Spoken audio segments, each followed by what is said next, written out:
guys! Welcome to Ate Shi Vlog. So for today's vlog guys, magluluto tayo ng adobong puset.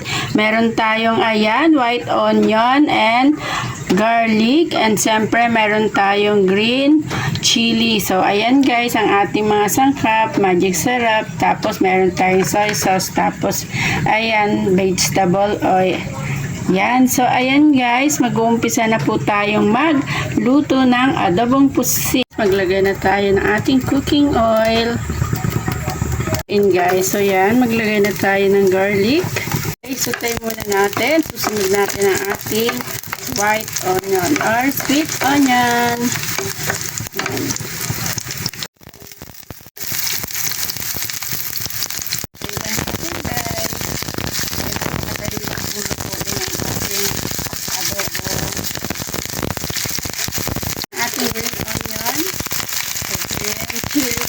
Green chili.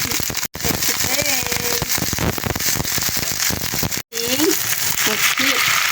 Yan guys, tapos ang ating pusit.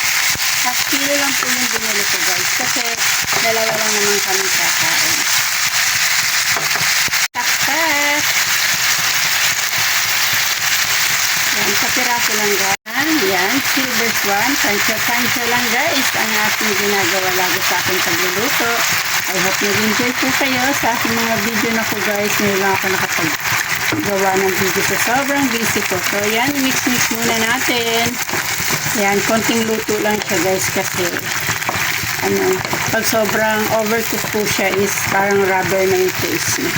Ayan guys, nagsariling tubig po siya. Kapag nagluluto po ng puset, kailangan kahit hindi na po lagyan ng tubig. Ayan guys, nagtubig na siya. So, ayan at luto ng ating adobong puset guys. Nga guys, naluto na natin ang adobong puset.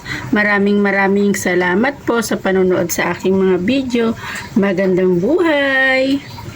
Thank you for watching!